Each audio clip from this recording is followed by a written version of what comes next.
এ আপন, তুমি প্রশ্নের উত্তর দাও। আচ্ছা, তোর প্রশ্ন হইলো আমাদের জাতীয় মাছের নাম কি, এটা ইংলিশে বল। স্যার হিলসা। আচ্ছা, এটা তাহলে বানান কর। স্যার আর কোনো কঠিন প্রশ্ন আসেনি, ব্যাগ বাইর করে আমাদের জিগান নিলে। জানোয়ার মাছ খাইতে পারস, ইংলিশ পারস না? জানোয়ার করে পড়াই, মাছ খাইতে পারে, ইংলিশ পারে না। এই অঙ্ক বই খোল।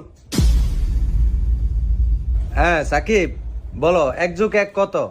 হ্যাঁ স্যার, এত সহজ প্রশ্ন করছেন। 1+1 2। সাব্বাস। আচ্ছা, এই শিখ, তোরা শিখ। আচ্ছা, তোমার আরেকটা প্রশ্ন করি। কি স্যার? আচ্ছা বলো, তোমার কাছে 2টা আম আছে, আমার কাছে 2টা আম আছে, তোমার 2টা আম আমারে দিয়ে দিলা, তাহলে এখন আমার কাছে কয়টা আম আছে? এ স্যার, আমি আমটাম দিতাম না আপনার, আম আমার অনেক প্রিয়। সাব্বাস, দেখছস? প্রিয় জিনিস কেউ কাউকে দিতে চায় না, এটি হলো শিক্ষা, আর এটি ওর পারিবারিক শিক্ষা। আচ্ছা বাবা, আমার 2টা আমও তুমি